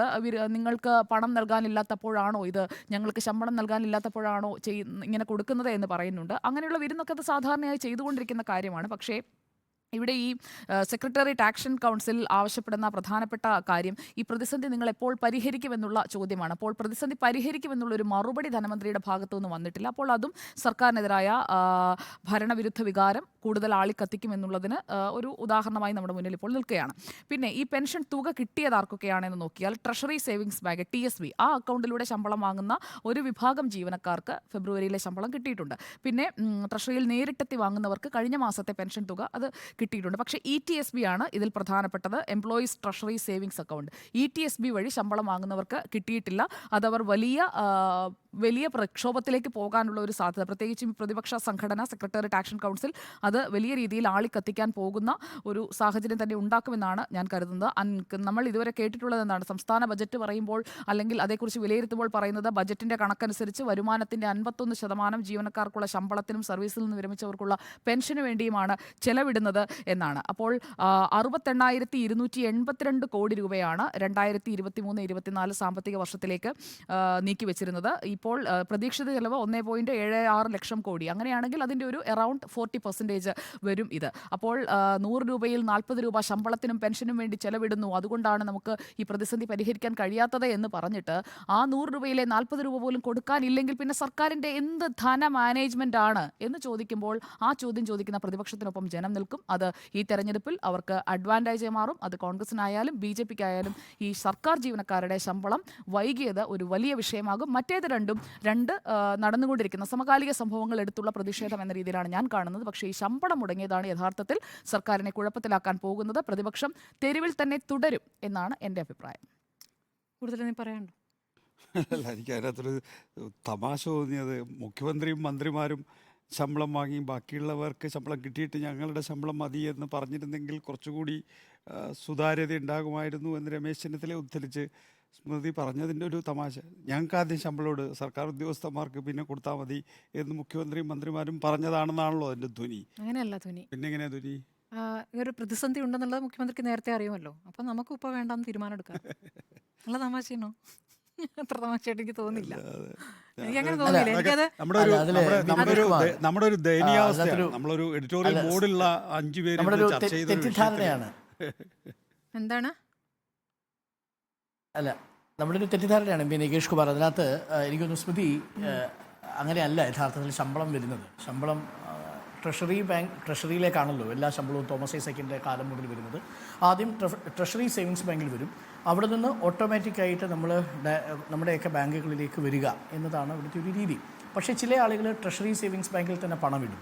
മന്ത്രിമാരിൽ കൂടുതൽ പേരും, എല്ലാ മന്ത്രിമാരും ട്രഷറി സേവിങ്സ് ബാങ്കിൽ തന്നെയാണ് പണം നിക്ഷേപിക്കുക. അതിനുശേഷം അവിടെ നിന്ന് പിന്നീട് സമയം പോലെ ആയിരിക്കും അവർ വിഡ്രോ ചെയ്യുന്നത്. അപ്പം ട്രഷറി സേവിങ്സ് ബാങ്കിലേക്ക് വന്ന പണത്തെക്കുറിച്ചാണ് പറഞ്ഞത്. അവരുടെ ഒന്നും ബാങ്ക് അക്കൗണ്ടുകളിലേക്ക് പണം വന്നു, അത് അവർക്ക് വിഡ്രോ ചെയ്യാൻ സാധിച്ചു എന്ന അർത്ഥത്തിലല്ല. അത് തെറ്റിദ്ധരിക്കപ്പെട്ടതാണെന്നാണ് ഞാൻ മനസ്സിലാക്കുന്നത്. അങ്ങനെയാണ് ചെക്ക് വാങ്ങാൻ പറ്റും. ഒരു കാര്യം കൂടി നികേഷ് കുമാർ, അതെ ഞാൻ തീർത്തോട്ടെ. അതായത് ഈ ട്രഷറി സേവിങ്സ് ബാങ്കിൽ പോയി നേരിട്ട് ചെക്ക് കൊടുത്ത് ട്രഷറി ചെക്ക് കൊടുത്ത് വാങ്ങാൻ കഴിയുന്നവർക്ക് ഇപ്പോഴും വാങ്ങാവുന്നതേ ഉള്ളൂ. ബാങ്കിൽ നിന്ന് എടുക്കുന്നതിലാണ് തടസ്സം വന്നത്. പക്ഷേ അതിന് കാരണം സാങ്കേതിക തടസ്സം മാത്രമാണെന്ന് ഞാൻ കരുതുന്നില്ല. ഓവർ ഡ്രാഫ്റ്റ് ആവാതിരിക്കാൻ പരമാവധി ഡേറ്റ് മുന്നോട്ട് കൊണ്ടുപോകുന്നു എന്നാണ് സർവീസ് സംഘടന. 50,000 എന്നുള്ള പരിധി ഉണ്ടല്ലോ അല്ലേ? 50,000 എന്ന പരിധിയില്ലേ? അതെ, മാർച്ച് 31 50,000. അതാണ് ഓവർ ഡ്രാഫ്റ്റ് ഒഴിവാക്കാൻ വേണ്ടിയിട്ട് മുന്നോട്ട് കൊണ്ടുപോവുകയാണെന്നാണ് മനസ്സിലാക്കുന്നത്. ഡോക്ടർ, അങ്ങനെയാണെങ്കിലും ഒരാഴ്ചക്കുള്ളിൽ ഓവർ ഡ്രാഫ്റ്റിലേക്ക് പോകാനുള്ള ഒരു സാധ്യതയും മുന്നിൽ കാണുന്നു. അതല്ല, സാമ്പത്തിക വർഷാവസാനമാണ്. ഓവർ ഡ്രാഫ്റ്റിലാകാതെ ട്രഷറിയെ സാമ്പത്തിക വർഷം തീരാൻ പോകല്ലേ? ക്രമീകരണമാണ്. അക്കാര്യത്തിലൊന്നും ഒരു സംശയമില്ല. അതൊക്കെ തന്നെയും ധനകാര്യമന്ത്രി തന്നെ കൺസീഡ് ചെയ്യുന്ന വിഷയമാണ്. അതൊന്നും സംശയമുണ്ടെന്ന് തോന്നുന്നില്ല. രണ്ടാമത്തെ കാര്യം എന്ന് പറയുന്നത്, ഞാൻ ഒരു ഫ്രെയിമിൻ്റെ പുറത്തേക്ക് സമരം പോകുന്നു. പ്രത്യേകിച്ച് ഈ എറണാകുളത്ത് നടന്ന ഈ മോർച്ചറിയിൽ ചെന്ന് ബോഡി എടുത്തു കൊണ്ടുപോകുന്ന സമരം എന്ന് പറയുന്നത്, വയനാട്ടിൽ വലിയ പ്രക്ഷോഭമുണ്ടായിരുന്നു. വലിയ രീതിയിൽ ആളുകളുടെ വൈകാരികത ഉയർന്നു വന്നിരുന്നു. അതേ ടെമ്പറേച്ചർ ഇവിടെ കൊണ്ടുവരാൻ വേണ്ടിയിട്ടുള്ള ബോധപൂർവമായ ശ്രമം നടന്നു എന്നുള്ളതാണ് എൻ്റെ വാദം. അവിടെ എന്താ വയനാട്ടിൽ അത്രയും വൈകാരികമായിട്ടുള്ള സമരം നടക്കാനുള്ള കാരണം? അവിടെ റേഡിയോ കോളർ ഘടിപ്പിച്ച ഒരു കാട്ടാന വന്ന് ആ കാട്ടാന ഒരാളെ വീട്ടിനകത്തേക്ക് കയറി വന്ന് കുത്തിക്കൊല്ലുന്നു എന്നുള്ളതാണ്. ആ റേഡിയോ കോളർ ഘടിപ്പിച്ചിരിക്കുന്നത് എന്താണ്? ആ റേഡിയോ കോളറിലൂടെ ഈ കാട്ടാന അക്രമകാരിയാണ് എന്നും ഈ കാട്ടാനയെ ലൊക്കേറ്റ് ചെയ്യാൻ വേണ്ടിയിട്ടാണ് റേഡിയോ കോളർ ഘടിപ്പിച്ചിട്ടുള്ളത് എന്നുള്ളതാണ്. അപ്പോൾ സംസ്ഥാനവും കർണാടകവും തമ്മിലുള്ള ആശയവിനിമയത്തിലെ പിഴവ് അവിടെ ഉണ്ടായി എന്ന തിരിച്ചറിവിൻ്റെ അടിസ്ഥാനത്തിലാണ് ആളുകൾ വൈകാരികമായി ഇതിലും വൈകാരികമായി നോക്കൂ. പ്രതികരിക്കുന്നുണ്ട്. ഇതിൽ അല്ല, നാട്ടുകാരുണ്ട്, ഈ ബന്ധുക്കളുമുണ്ട്, ഈ ഇന്ത്യയിലെ ബന്ധുക്കളുമുണ്ട്. അതൊക്കെ പിന്നീട് വന്നതാണ്. അതൊക്കെ ഓക്കെയാണ്. എനിക്ക് നാട്ടുകാരോടൊപ്പം അല്ലെങ്കിൽ ബന്ധുക്കൾ വൈകാരികമായി പ്രതികരിക്കുന്നതിനോടൊന്നും ഒരു അഭിപ്രായ വ്യത്യാസമില്ല. അവരങ്ങനെ തന്നെ പ്രതികരിക്കൂ. എൻ്റെ ബന്ധു കൊല്ലപ്പെട്ടാലും ഞാൻ അങ്ങനെ പ്രതികരിക്കുള്ളൂ. പക്ഷേ ഇവിടെ ഞാൻ ചോദിക്കട്ടെ, ഡീൻ കുര്യാക്കോസും ഇപ്പോൾ മാത്യു കുഴൽനാടനും ഒക്കെ തന്നെയും ഈ പിണറായി വിജയൻ സർക്കാർ അധികാരത്തിലേറിയതിന് ശേഷമാണോ കാട്ടാന ആക്രമണത്തിൽ ആളുകൾ കൊല്ലപ്പെടുന്നത്? ഞാൻ ഈ പ്രതിപക്ഷ നേതാക്കൾ എടുത്തിരിക്കുന്ന തീരുമാനം മൃതദേഹം വലിച്ചു കൊണ്ടുപോയി സമരം ചെയ്യുന്നത് ശരിയാണെന്നല്ല ഞാൻ പറഞ്ഞത്. ആളുകളുടെ പ്രശ്നം എന്നുള്ളത് അവിടെ നിലനിൽക്കുന്നു. അവർ പറയുന്ന 5 വർഷത്തോളമായി കാട്ടാന ശല്യമുണ്ട്, അവർക്ക് ഒരു കൃഷിയും നടത്താൻ പറ്റുന്നില്ല, കുറേ ആളുകളെങ്കിലും അവിടെ വീട് വിട്ടു പോകുന്ന സാഹചര്യം ഉണ്ടായിട്ടുണ്ട്. കാലങ്ങളിൽ കാട്ടാന ആക്രമണത്തിൽ ആളുകൾ കൊല്ലപ്പെടുന്നത് ഒരു വാർത്തയെ അല്ലാതിരുന്നു. ഇപ്പോഴത് വാർത്തയായത് ഈ വയനാട്ടിൽ റേഡിയോ കോളർ ഘടിപ്പിച്ച കാട്ടാന വന്ന് വീട്ടിൽ കയറി ആളെ കുത്തിക്കൊല്ലുന്നു. അക്കാര്യത്തിൽ സംസ്ഥാനത്തിൻ്റെയും കർണാടകത്തിൻ്റെയും അലംഭാവം ചൂണ്ടിക്കാണിച്ചുകൊണ്ടാണ് അതേ ടെമ്പറേച്ചറിൽ നിങ്ങൾക്ക് എറണാകുളത്തും ഒരു സമരം വേണം, കാരണം ഇലക്ഷൻ മറ്റന്നാളാണ് എന്ന് വെക്കിൽ നിങ്ങൾക്ക് പോയി മോർച്ചറിയിൽ കൊണ്ടുപോയി ബോഡി വലിച്ചെടുത്ത് കൊണ്ടുവരുമ്പോൾ ആ മൃതദേഹത്തോടുള്ള ഒരു അനാദരവ്, ആ അനാദരവാണ് അവിടുത്തെ MP-മാരും MLA-മാരും കാണിച്ചിട്ടുള്ളത്. അങ്ങനെയെങ്കിൽ തിരിച്ച് മൃതദേഹം പിടിച്ചുകൊണ്ട് പോലീസുകാർ കൊണ്ടുപോകുന്നത് ആംബുലൻസിന്റെ ഡോർ പോലും അടയ്ക്കാണ്ടാണ് പിടിച്ച് വലിച്ചു കൊണ്ടുപോകുന്നത്. അതും ബന്ധുക്കളുടെ അടുത്തുനിന്നാണ്. റിപ്പോർട്ട് ചെയ്ത കാര്യം ഞാൻ ആ ദൃശ്യവും കണ്ടു. അതാണ് ഏഷ്യാനെറ്റ് ന്യൂസിനെ പോലുള്ള ടെലിവിഷൻ ചാനലിന്റെ ദൃശ്യം ഇന്നത്തെ രീതിയിൽ ഈ ടെമ്പറേച്ചർ ഉയർത്തിയെടുക്കാൻ. കാരണം ഏഷ്യാനെറ്റ് ന്യൂസിന്റെ ചെയർമാനാണ് ഇന്നിപ്പോ ലോക്സഭാ തെരഞ്ഞെടുപ്പിൽ മത്സരിക്കുന്നത്. നമ്മൾ ഇവിടെ ആളുകളുടെ പ്രതികരണത്തെ ആ രൂപത്തിൽ കാണേണ്ടത്. നാട്ടുകാരുടെ പ്രതികരണം, അവരുടെ രോഷത്തിലുള്ള പ്രതികരണം, അവരുടെ കരഞ്ഞുകൊണ്ടുള്ള പ്രതികരണം, അതുകൂടി കണ്ടിരുന്നില്ലേ? ഞാൻ കണ്ടെന്നേ, ഞാൻ പറഞ്ഞല്ലേ, ഞാനൊരു വിഷയത്തെ കാണുന്നതിൻ്റെ ആകത്തുക അനുസരിച്ച് ചെയ്യൂ. അതുകൊണ്ടാണ് ഞാൻ പറഞ്ഞത്, ഇന്നിപ്പോൾ ഞാനോ സ്മൃതിയോ മരിച്ചു കിടക്കുകയാണെന്ന് വിചാരിക്കുക, നമ്മുടെ മൃതദേഹം ആരോ ഒരാൾ വലിച്ചെടുത്ത് പുറത്തേക്ക് കൊണ്ടുപോകുന്നു എന്ന് വിചാരിക്കുക. പോലീസിനെ സംബന്ധിച്ചിടത്തോളം എന്താ ചെയ്യാൻ കഴിയുക? നമ്മുടെ ആ മൃതദേഹം തിരിച്ച് അവിടെ ഇൻക്വസ്റ്റ് ചെയ്യുന്ന ടേബിളിൻ്റെ പുറത്തേക്ക് കൊണ്ടുവരിക എന്നുള്ള ഉത്തരവാദിത്തം, ക്രമസമാധാന പരിപാലനം പോലീസിന് നിർവഹിക്കേണ്ടതുണ്ട്. സമാധാനപരമായ ബന്ധുക്കളെ അവർ ആ രൂപത്തിൽ സംസാരിച്ച് അവരെ ഒന്ന് അത് മനസ്സിലാക്കി പറ്റില്ല. കാരണം ഇവരുടെ ലക്ഷ്യം വേറെയാണ്, ഇവരുടെ ലക്ഷ്യം രാഷ്ട്രീയമാണ്.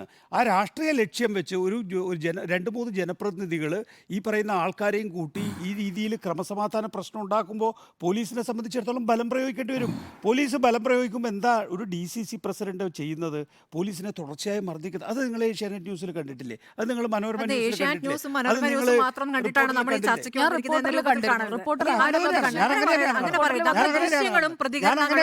ദൃശ്യങ്ങളും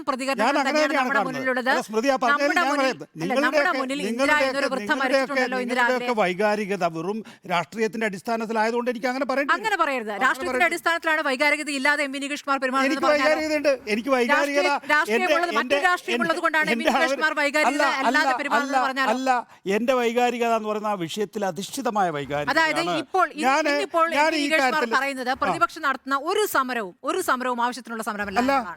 എല്ലാ സമരങ്ങളെയും എല്ലാ സമരങ്ങളും ഇന്നലെയും ഇന്നും താങ്കൾ പറയുന്നത് ഡീനെതിരെ ഇതുവരെ നടപടി ആയിട്ടില്ലെന്നേ. കോഴിക്കോട് സർവകലാശാലയുടെ കാര്യത്തിനകത്ത് ഞാൻ എന്റെ നിലപാട് പറഞ്ഞിട്ടുണ്ട്. സ്മൃതിയുടെ നിലപാടുമായിട്ട് അത് ചേർന്ന് പോകുന്നതായിരിക്കില്ല.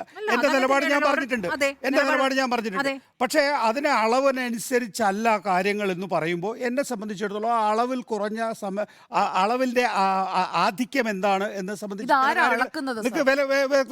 നിങ്ങൾ ഒരു സർക്കാർ വിരുദ്ധ ടെലിവിഷൻ ചാനലോ അല്ലെങ്കിൽ സർക്കാർ വിരുദ്ധ പത്രമോ പറയുന്നത് അതേപോലെ ദൃശ്യങ്ങൾ എടുത്ത് വരികൾ എടുത്ത് പറയുമ്പോൾ എനിക്കത് എക്സ്പോസ് ചെയ്യേണ്ടി വരും.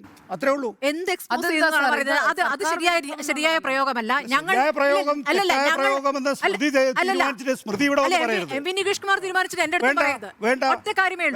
കാണുന്ന ദൃശ്യങ്ങൾ, ഞങ്ങൾ കേൾക്കുന്ന ശബ്ദങ്ങൾ, ഞങ്ങൾ കേൾക്കുന്ന പ്രതികരണങ്ങൾ ഒന്നും ശരിയായതല്ല. ഞാൻ കാണുന്നത് ഒരേ അച്ചിൽ വാർത്ത നിലപാട് മാത്രം എടുക്കുകയും ഒരേ നിലപാട് മാത്രം എടുക്കുകയും ഒരേ പക്ഷത്തിന്റെ നിലപാടെടുക്കുകയും ചെയ്യുന്നതാണോ, വിഷയാധിഷ്ഠിതമായ നിലപാടെടുക്കുകയാണ് ചെയ്യുന്നതെന്ന് ജനം തീരുമാനിക്കട്ടെ. ജനം ജനം തന്നെയാണ് കാണുന്നത്. പ്രേക്ഷകരാണ്, ജനം കാണുന്നുണ്ട്, ജനം കാണുന്നുണ്ട്, ജനം അല്ല, ഇതിൽ നമ്മുടെ ഇരിക്കുന്നുണ്ട്. ചർച്ചാ വിഷയം എന്താണ്? പ്രതിപക്ഷം തെരുവിലേക്ക്, പ്രതിപക്ഷം തെരുവിലോ എന്നുള്ളതാണ്. തെരുവിലാണ്. ആ തെരുവിൽ നിൽക്കുന്നത് എന്തിനു വേണ്ടിയാണ്? അവർക്ക് രാഷ്ട്രീയ ലാഭം വേണം. അതിന് മാഡത്തിന് വിയോജിപ്പില്ലല്ലോ. ഇല്ല, ഞാൻ ഓരോ വിഷയത്തിലും വരുന്ന ആളുകളുടെ പ്രതികരണങ്ങൾ എടുത്ത് മാത്രമാണ്.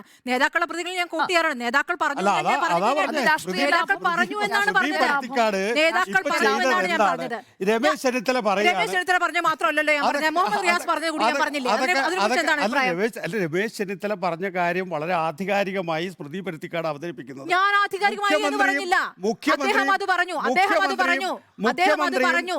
എനിക്കും അതൊരു ശരിയായ സമീപനമായി തോന്നി എന്ന് പറഞ്ഞാൽ എന്താണ്? അതാണ് പ്രശ്നം. അതായത് മുഖ്യമന്ത്രിയും മന്ത്രിമാരും ഞങ്ങൾക്ക് ശമ്പളം ആദ്യം പോരട്ടെ, ബാക്കി സർക്കാർ ജീവനക്കാർക്ക് ശമ്പളം പിന്നീട് കൊടുത്താൽ മതി എന്ന് പറഞ്ഞു. അത് കുറച്ചുകൂടി ഞങ്ങൾക്ക് ഈ പറയുന്ന സർക്കാർ ഉദ്യോഗസ്ഥന്മാർക്ക് ശമ്പളം കിട്ടുന്ന മുറയ്ക്ക് മതി എന്ന് പറഞ്ഞിരുന്നെങ്കിൽ അത് നന്നാവുമായിരുന്നു എന്നല്ലേ സ്മൃതി പരുത്തിക്കാട് പറഞ്ഞത്. വേണമെങ്കിൽ നമുക്ക് റിവൈൻഡ് ചെയ്യാം. അപ്പോ നിങ്ങൾക്ക് ഇത്തരം ഈ പറയുന്ന പെരിഫറൽ ആയിട്ടുള്ള ഉപരിപ്ലവമായിട്ടുള്ള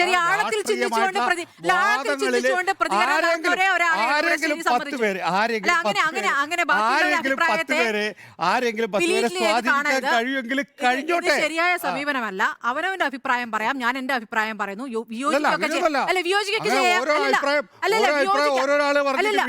വീട്ടിൽ പോലല്ല, അതാണല്ലോ ഓരോരുത്തർ അഭിപ്രായമല്ലേ പറയുന്നത്. വിയോജിക്കുകയൊക്കെ ചെയ്യാം. പക്ഷെ നിങ്ങൾ ഏഷ്യാനെറ്റ് കാണുന്നു, നിങ്ങൾ മനോരമ എടുത്തു പറയുന്നു എന്ന രൂപത്തിൽ വിമർശനം ചെയ്യുന്നത് ശരിയല്ല. അത് ശരിയല്ല. ശരിയായ വിമർശന രീതിയല്ല. നിങ്ങളെയൊക്കെ സ്വാധീനിക്കുന്നതാണ് ആര് കാണിക്കുന്നതാണ് എന്നെ സംബന്ധിച്ച് നികേഷ് കുമാറിനെ സ്വാധീനിക്കാൻ ദേശാഭിമാനിയാണ് എന്ന് പറഞ്ഞാൽ ഞാൻ ദേശാഭിമാനിയിൽ കാണിച്ചതോ അല്ലെങ്കിൽ കൈരളിയിൽ കാണിച്ചതോ അല്ലെങ്കിൽ ദേശാഭിമാനിയിൽ വായിച്ചതോ ആയിട്ടുള്ള കാര്യങ്ങൾ ഏതെങ്കിലും തരത്തിൽ ഒരു ചാനലിലെ അഭിപ്രായമായി പറയുന്നുണ്ടെങ്കിൽ സ്മൃതി പറഞ്ഞോളൂ. അല്ല, പറയുന്നത് അങ്ങനെ തന്നെയാണ്. ഒരു പക്ഷത്തെ മാത്രം പിന്തുണച്ചുകൊണ്ടാണ് പറയാറുള്ളത്. പ്രതിപക്ഷം തെരുവിൽ ഇറങ്ങിയിരിക്കുന്ന വിഷയങ്ങൾ ഏതാണ്? ആ വിഷയത്തിൽ ആളുകൾ എങ്ങനെ പ്രതികരിച്ചിരിക്കുന്നു, ജനം എങ്ങനെ പ്രതികരിച്ചു എന്നുള്ളതാണോ? അത് താങ്കൾക്ക് എപ്പോ വേണമെങ്കിലും പറയാം. ഞാൻ എല്ലാ കാലത്തും ഏത് സർക്കാരാണോ ആ സർക്കാരുമായി ബന്ധപ്പെട്ട വിമർശനങ്ങൾ ഉന്നയിച്ചിട്ടുണ്ട്. ഇത് എന്റെ 10-23 കൊല്ലമായിട്ടുള്ള എന്റെ ഈ ജോലിയുമായി ബന്ധപ്പെട്ട് കാണുന്നവർക്കറിയാം. അല്ലാണ്ട് ഞാനോ ഏതെങ്കിലും ഒരു പക്ഷം നിൽക്കുന്നില്ല. അല്ല, ഇനിയിപ്പോ നാളെ കോൺഗ്രസ് ഭരിക്കാൻ വന്നാലും കാണാമല്ലോ, നമ്മൾ ഇവിടെയൊക്കെ തന്നെ ഉണ്ടല്ലോ. ഡോക്ടർ അരുൺ പറഞ്ഞോളൂ, എന്താണ് പറയാനുള്ളത്? ഞാൻ ആ പൂച്ച പെട്ട് കിടക്കുന്നതെന്ന് അല്ല, അദ്ദേഹം കുറെ നേരം സ്മൃതി, എനിക്കൊന്നു നമ്മുടെ ഈ ചർച്ച കേട്ടുകൊണ്ടിരിക്കുന്ന കുറച്ച് ആളുകളിൽ ചിലർ ഈ സിദ്ധാർത്ഥന്റെ ബന്ധുക്കളാണ്, ഇന്ദിരയുടെ ബന്ധുക്കളാണ്, പെൻഷൻ വാങ്ങാതിരിക്കുന്ന ആളുകളാണ്. അപ്പോൾ നമ്മൾ ചർച്ച ചെയ്യുന്നത് എന്തിനു വേണ്ടി എന്നൊരു പ്രധാനപ്പെട്ട കാര്യമുണ്ട്. പ്രതിപക്ഷം തെരുവിലിറങ്ങുന്നത് അവർക്ക് വേണ്ടിയാണ്. പ്രതിപക്ഷത്തിന്റെ ഉത്തരവാദിത്വമാണത്. പ്രതിപക്ഷം പിന്നീട് എന്താണ് ചെയ്യുന്നത്? തിരഞ്ഞെടുപ്പ് വരാൻ പോകുന്നു, തിരഞ്ഞെടുപ്പ് വരുന്നത് കൊണ്ട് ഞങ്ങളിതാ അളവ് നോക്കി ഞങ്ങൾ പ്രതിഷേധിക്കാൻ പോകുന്നു എന്ന് ലോകത്ത് ഒരു പ്രതിപക്ഷവും പറഞ്ഞിട്ടില്ല എന്നതുകൊണ്ട് അതിൽ പ്രതിപക്ഷം തെരുവിലിറങ്ങുന്നതിന് അളവ് എടുക്കാൻ വരുന്ന ഒരു രീതി ശരിയല്ല എന്നതാണ് എൻ്റെ പക്ഷം. അതാണ് എൻ്റെ നിലപാട്. ഒരു കാര്യം കൂടി ഞാൻ പറയാം. ഇതിൽ ഇന്ദിരയുടെ ഡെഡ് ബോഡി മോർച്ചറിയിൽ നിന്ന് വലിച്ചൊഴിച്ചു കൊണ്ടുവന്നത് തെറ്റാണ് എന്ന് പറയുന്നത് സാങ്കേതികമായ അർത്ഥത്തിൽ തെറ്റാണെന്ന് പറയാം. പക്ഷേ നിങ്ങൾ നോക്കൂ, അവിടെ കഴിഞ്ഞ 2 മാസത്തിനിടയിൽ 5 ജീവനുകൾ നഷ്ടപ്പെട്ടിരിക്കുന്നു. നേരത്തെ എം.വി. നികേഷ് കുമാർ പറഞ്ഞ സമീകരണം ശരിയല്ല. കാരണം വയനാട് എന്തുകൊണ്ട് പ്രതിഷേധമുണ്ടാകുന്നു? വയനാടിന് സമാനമായ രീതിയിൽ തന്നെയാണ് ഇവിടെ പ്രതിഷേധമുണ്ടാകുന്നത്. അവിടെ പുൽപ്പള്ളിയിൽ ആളുകൾ പ്രതിഷേധിച്ചത് റേഡിയോ കോളറുള്ള ആന വന്നതുകൊണ്ടല്ല, അവിടെ നല്ല കോളറിട്ട വനവകുപ്പ് മന്ത്രി വരാത്തത് കൊണ്ടാണ്. അതുകൊണ്ടാണ് വനവകുപ്പ് മന്ത്രി വയനാട്ടിലേക്ക് തിരിഞ്ഞു നോക്കിയില്ല ആദ്യഘട്ടത്തിൽ പുൽപ്പള്ളിയിൽ സമരം ചെയ്യുമ്പോൾ. അതുകൊണ്ടാണ് ജനപ്രതിനിധികളെ അവർ അവിശ്വസിച്ചത്. അതുകൊണ്ടാണ് അവർ സമരം ചെയ്തത്. അസിസ്റ്റന്റ് കളക്ടർ വരണമെന്ന് പറഞ്ഞത് കളക്ടർക്ക് വരാൻ പറ്റാത്ത സാഹചര്യമായി. കാരണം അവിടെ കൊടുത്ത വാഗ്ദാനങ്ങളെല്ലാം പാലിക്കപ്പെടാതെ പോയി. അവരെ വഞ്ചിക്കുകയായിരുന്നു ഈ സർക്കാർ ചെയ്തത്. ഫെൻസിങ്ങിൻ്റെ പേരിൽ വഞ്ചിച്ചു. 602 കോടി രൂപയുടെ ഈ വന്യജീവി ലഘൂകരണത്തിലുള്ള പദ്ധതികൾ കൊണ്ടുവന്നു. എവിടെ നടപ്പിലാക്കി? ഒന്നും നടപ്പിലാക്കിയില്ല. വനംവകുപ്പ് മന്ത്രി അക്ഷരാർത്ഥത്തിൽ ഈ മയക്കുവെടി കൊണ്ട ആളെ പോലെ എന്ന് പ്രതിപക്ഷത്തിൽ നിന്ന് നേതാവ് പറഞ്ഞതുപോലെ അങ്ങനെ തന്നെയായിരുന്നു. ഇപ്പോഴും സംഭവിച്ചത് അതാണ്. അന്ന് വയനാട്ടിലാണെങ്കിൽ ഇപ്പോൾ ഇടുക്കിയിൽ, പാലക്കാട്, അവിടെ ധോണിയുടെ സമീപത്തുള്ള ആളുകൾക്ക് ജീവിക്കാൻ കഴിയാത്ത സാഹചര്യം ഉണ്ടാകുന്നു. അപ്പോൾ ഇതൊക്കെ ഈ വന്യജീവി സംഘർഷങ്ങൾ ലഘൂകരിക്കുന്നതിനുള്ള എന്ത് പദ്ധതിയാണ് ഈ സർക്കാരിനുള്ളത്? ശശീന്ദ്രന്റെ ഇന്നത്തെ പ്രതികരണവും കോൺഗ്രസിന്റെ രാഷ്ട്രീയ കളി എന്നുള്ളതാണ്. കോൺഗ്രസ്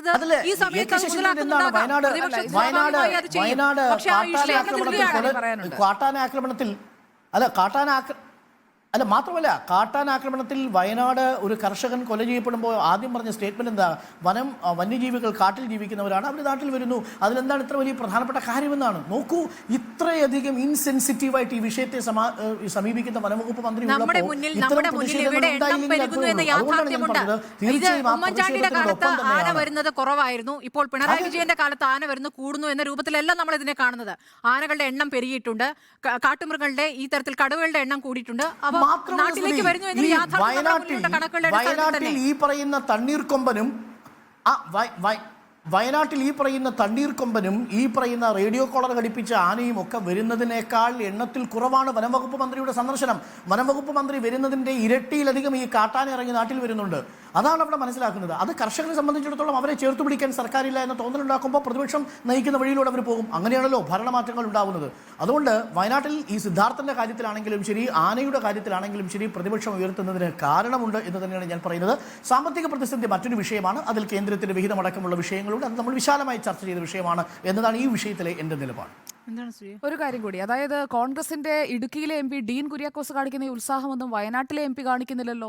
വയനാട്ടിലെ കോൺഗ്രസ്സുകാർ മാത്രം പ്രതിഷേധിച്ചാൽ മതിയോ? പ്രതിപക്ഷത്തിന് ആത്മാർത്ഥമായി ഈ വിഷയത്തിൽ, അതായത് ഈ പുതുവർഷം തുടങ്ങിയതിന് ശേഷം എത്ര പേരുടെ ജീവനാണ് അവിടെ പൊലിഞ്ഞത്? എനിക്ക് ഇക്കാര്യത്തിൽ ആദ്യം, അതായത് വയനാട്ടിലെ ആക്രമണം ഉണ്ടാകുമ്പോഴും ഇവിടെ ഇന്നിപ്പോൾ ഈ 72 വയസ്സുള്ള ഇന്ദിരാ രാമകൃഷ്ണന്റെ മരണം ഉണ്ടാകുമ്പോഴും എനിക്ക് ഒറ്റ നിലപാടേ ഉള്ളൂ. എവിടെയായാലും ആ വിഷയം മാത്രം എടുത്തുകൊണ്ട് അതിൽ കൃത്യമായി ഫോളോ അപ്പ് ചെയ്തൊരു പ്രതിഷേധത്തിന് കോൺഗ്രസ് പോയാൽ കോൺഗ്രസിനെ അംഗീകരിക്കാം, കോൺഗ്രസിന്റെ പ്രതിഷേധത്തിന് ആത്മാർത്ഥതയുണ്ടെന്ന് അംഗീകരിക്കാം. ഇതങ്ങനെയല്ല. ഇത് ഏത് സ്ഥലത്താണോ ആ സ്ഥലത്ത് ഒരു പ്രകടനപരമായിട്ടുള്ള ഒരു കാര്യം പ്രതിഷേധം എന്ന രീതിയിൽ കൊണ്ടുവരും. അതിനൊരു തുടർച്ചയുണ്ടാകുന്നില്ല. മാഡം തന്നെ നോക്കൂ, ഒരു തുടർച്ചയുണ്ടോ കോൺഗ്രസിന്റെ പ്രതിഷേധത്തിന്? അതിൽ എത്രത്തോളം അല്ല, ഞാൻ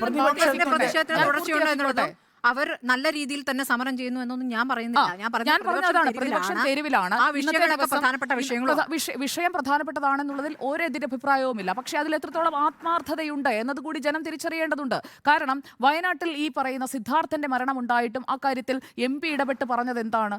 എം പിയുടെ ഇടപെടൽ എത്രമാത്രം ഉണ്ടായിട്ടുണ്ട്? അതിൽ കോൺഗ്രസ് വലിയ രീതിയിൽ ആ വിഷയം ടേക്കപ്പ് ചെയ്യുന്നു, ലാത്തിചാർജ് ഏറ്റുവാങ്ങുന്നു, കണ്ണീർവാതകം ഏറ്റുവാങ്ങുന്നു എന്നൊക്കെ നമ്മൾ പറയുമ്പോൾ അതിനുള്ളിൽ എന്താണ് കൃത്യമായ നിലപാട് രാഹുൽ ഗാന്ധി എടുത്തിട്ടുള്ളത്? വയനാടിന്റെ എം പി ആണല്ലോ, വയനാട്ടിലേക്ക് തന്നെ മത്സരിക്കാൻ വരികയാണെന്നാണല്ലോ പറയുന്നത്. അപ്പോൾ ലോക്സഭാ തെരഞ്ഞെടുപ്പിന് വേണ്ടിയിട്ടുള്ള ഒരു സമര സ്റ്റണ്ട് അല്ലെങ്കിൽ കൃത്യമായി ഫോളോ അപ്പ് ചെയ്ത് രണ്ട് വിഷയത്തിലും കോൺഗ്രസ് നിൽക്കണമെന്നേ. അപ്പോൾ നേരത്തെ സ്മൃതി ചൂണ്ടിക്കാണിച്ചതും നേരത്തെ ഡോക്ടർ അരുൺ പറഞ്ഞതുമായിട്ടുള്ള കാര്യം, ഉമ്മൻചാണ്ടി ഗവൺമെന്റിന്റെ കാലഘട്ടത്തിൽ പിന്നീട് വന്യമൃഗങ്ങൾ കൂടുന്നതിനനുസരിച്ച് നാട്ടിലേക്ക് ഈ പറയുന്ന വന്യമൃഗങ്ങൾ വരുന്നു, ആളുകളെ ഉപദ്രവിക്കുന്നു, കൃഷിയിടങ്ങൾ നശിപ്പിക്കുന്നു. നമ്മുടെ കയ്യിലുള്ള കണക്കനുസരിച്ചാണോ നമ്മൾ പറയുന്നത്? മുൻകാലങ്ങളിൽ ഇവ വാർത്തയല്ലാത്ത കാലഘട്ടമായിരുന്നു. ഇപ്പോൾ അത് തുടർച്ചയായി സംഭവിക്കുന്നു എന്നുള്ളത് കൊണ്ടും നേരത്തെ പറഞ്ഞതുപോലെ റേഡിയോ കോളർ വിഷയം വളരെ സജീവമായി ഇപ്പോൾ സർക്കാർ ഇടപെട്ടുകൊണ്ടിരിക്കുകയാണ്. ഇത്തരം അക്രമകാരികളായിട്ടുള്ള വന്യമൃഗങ്ങളെ പിടികൂടുക, എന്നിട്ട് റേഡിയോ കോളർ ഘടിപ്പിക്കുക. ആ റേഡിയോ കോളർ ഘടിപ്പിച്ചിട്ട് പോലും ഈ പറയുന്ന കാട്ടാനകളെ അല്ലെങ്കിൽ വന്യമൃഗങ്ങളെ നിയന്ത്രിച്ച് നിർത്താൻ കഴിയുന്നില്ല എന്നുള്ള രോഷമാണ്. അരുൺ നേരത്തെ പറഞ്ഞു അതങ്ങനെയല്ല, ഈ നിലയിലുള്ള ഒരു സമീകരണം പാടില്ല. അതായത് വനം മന്ത്രി AK ശശീന്ദ്രൻ സംഭവസ്ഥലത്ത് എത്താത്തത് കൊണ്ടാണ് പ്രതിഷേധം കൂടിയത്. നമുക്കെല്ലാം അറിയാം അത് തെറ്റാണെന്ന്. അങ്ങനെയല്ലല്ലോ. അത് പിന്നീട് സമരക്കാരുടെ ഒരു ആവശ്യം മാത്രമായിരുന്നു. AK ശശീന്ദ്രൻ വരാത്തതുകൊണ്ടാണ് ആ സമരം ആ നിലയിൽ ആളിപ്പടർന്നത് എന്ന്. അന്ന് ആ നിലയിൽ വൈകാരികമായി രാവിലെ ഒരു എത്ര മണിക്ക് 7 മണിക്കൊക്കെ സംഭവിച്ച കാര്യം ഒരു 9 മണിയാകുമ്പോഴേക്കും അങ്ങ് കത്തിപ്പടർന്ന് വയനാട് ആകെ തന്നെയും സുൽത്താൻ ബത്തേരിയിലേക്ക് പ്രവഹിച്ചിരുന്നു. പിന്നീടാണ് മന്ത്രി വരുന്നില്ല എന്നുള്ള വിഷയം, കലക്ടറൊക്കെ അവിടെ വന്ന് കുറേ സമയം റോഡിൽ കുത്തിയിരുന്നതൊക്കെ നമ്മൾ കണ്ടിട്ടുള്ളതാണ്. അപ്പോൾ നമുക്ക് വിഷയത്തെ കൂടുതലൊന്ന് പൊലിപ്പിക്കാൻ വേണ്ടി വേണമെങ്കിൽ ഇങ്ങനെ തെറ്റായ വാദങ്ങളൊക്കെ ഉന്നയിക്കാം. അത് നല്ലതുമാണ്, തെരഞ്ഞെടുപ്പ് വരുമ്പം അത് ആവശ്യവുമാണ്, അത് ഉണ്ടാകാറുണ്ട്. പക്ഷേ അതല്ല സംഭവം. അപ്പോൾ നമുക്ക് വന്യമൃഗങ്ങളുടെ ആക്രമണത്തെ തടയണം. അതിനെന്താ പോംവഴി? നമ്മുടെ മുന്നിൽ എന്താണ് പോംവഴിയുള്ളത്? നമുക്ക് കാടും നാടും തമ്മിൽ വേർതിരിക്കുന്ന രീതിയിൽ മതിലുണ്ടാക്കാൻ കഴിയുമോ? അല്ലെങ്കിൽ നമുക്ക് അവിടെ മുള്ളുവേലി ഉണ്ടാക്കാൻ കഴിയുമോ? അത്തരം പരീക്ഷണങ്ങൾ വിജയിച്ചിട്ടുണ്ടോ? ഇല്ല. അപ്പോൾ സ്വാഭാവികമായിട്ടും ഇത് വളരെ സമയമെടുത്ത് ചെയ്യാൻ കഴിയുന്ന ഒരു പരിഹാര മാർഗം മാത്രമേ ഉള്ളൂ. കാട്ടിലെ വന്യമൃഗങ്ങളുടെ എണ്ണം കൂടിയിട്ടുണ്ട് എങ്കിൽ അതിൻ്റെ സെൻസസ് എടുത്ത് അതിനെ റീപ്ലേസ് ചെയ്യാൻ സാധിക്കുമോ? അല്ലെങ്കിൽ ഈ പറയുന്ന രീതിയിൽ അതിൽ അക്രമകാരികളായവരുണ്ടോ? ഉണ്ടെങ്കിൽ അതിന് റേഡിയോ കോളർ ഘടിപ്പിച്ച് അതിനെ നിയന്ത്രിച്ച് നിർത്താൻ കഴിയുമോ? ഈ റേഡിയോ കോളർ നിരീക്ഷണം നമുക്ക് ശക്തിപ്പെടുത്താൻ കഴിയുമോ? ഇങ്ങനെ വളരെ കുറച്ച് കാര്യങ്ങളെ നമുക്ക് ചെയ്യാൻ സാധിക്കൂ. അതല്ലാതെ നമുക്ക് കയറി ഇതിനെയൊക്കെ വെടിവെച്ച് കൊല്ലണം നമ്മളിപ്പോൾ പറയും, നാളെ ഏതെങ്കിലും ഒന്നിനെ വെടിവെച്ച് കൊന്നാൽ പറയും അത് പരിസ്ഥിതിവാദമായി നമ്മൾ ഉയർത്തും. അപ്പോൾ ഇതിനകത്ത് ഒരു വളരെ ചെറിയ ലെയറേ ഉള്ളൂ, നമുക്ക് അങ്ങോട്ടും ഇങ്ങോട്ടും നിലപാടെടുക്കാൻ ചെറിയ ലെയറേ ഉള്ളൂ എന്നുള്ളതാണ്. ആ ലെയറിനുള്ളിൽ വേണം ഗവൺമെൻറ് പ്രതിരോധിക്കുക. പിന്നെ നേരത്തെ AK ശശീന്ദ്രൻ, ഒരു സെക്കൻഡ്, നേരത്തെ അതും കൂടെ ചേർത്തിട്ട്, നേരത്തെ AK ശശീന്ദ്രനെ കുറിച്ച് ഞാൻ യോജിക്കുന്ന കാര്യമാണത്. AK ശശീന്ദ്രൻ ഒരു വനമന്ത്രി എന്നുള്ള നിലയിൽ പരാജയമാണ്. ഞാൻ കഴിഞ്ഞ ദിവസത്തെ ചർച്ചയിൽ പറഞ്ഞ പറ്റില്ലെങ്കിൽ പണി നിർത്തിപ്പോകേണ്ട ആളാണ് AK ശശീന്ദ്രൻ. അത് പറയാനിവിടെ ആൾ വേണം, അതൊക്കെ ശരിയാണ്. പക്ഷെ അതോടൊപ്പം തന്നെ ഈ അളവൊന്നൊപ്പിക്കാൻ, ആ ടെമ്പറേച്ചറിൽ പിടിക്കാൻ വേണ്ടി നമ്മൾ മോർച്ചറിയിൽ കയറി ബോഡി തട്ടിയെടുത്ത് കൊണ്ടുവരിക എന്ന് പറയുന്നത് ഒരു മൃതദേഹത്തോടുള്ള അനാദരവാണ്. ഇതിൽ ചീഫ് വൈൽഡ് ലൈഫ് വാർഡന് തീരുമാനമെടുക്കാം കൃത്യമായി മയക്കുവെടി വെക്കണമെങ്കിൽ. അങ്ങനെയൊക്കെ കേന്ദ്ര വനമന്ത്രി തന്നെ ഇവിടെ വന്ന് പറഞ്ഞിട്ട് പോയ കാര്യമാണ്. എന്നുകൊണ്ട് അതിൽ ഒരു തുടർച്ച ഉണ്ടാക്കാൻ കഴിയുന്നില്ല. ഒരു സമരം നടത്തും, തിരിച്ചു പോകും. അതല്ലാതെ ഈ വനമന്ത്രി പരാജയമാണെന്നൊന്നുമല്ല സാർ, വനമന്ത്രി ഒരു ദുരന്തമാണ്. അങ്ങനെയാണ് വിശേഷിപ്പിക്കേണ്ടത്. ഒരു ദുരന്തമാണ്. അത് നാട്ടുകാരും തിരിച്ചറിയുന്നുണ്ട്. അത് ഇനിയെങ്കിലും മുഖ്യമന്ത്രി തിരിച്ചറിയണം എന്നുള്ള ഒരു അഭ്യർത്ഥനയാണ് എനിക്കിന്ന് പറയാനുള്ളത്. ശരി, പ്രതിപക്ഷം തെരുവിലോ എന്നുള്ള ചോദ്യത്തിന് യെസ് എന്നാണ് 4 പേരും അഭിപ്രായപ്പെട്ടിരിക്കുന്നത്, നോ എന്നാരും.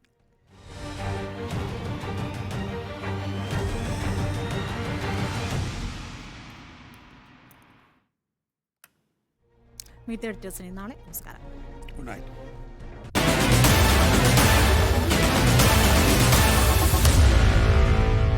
Meet the editors.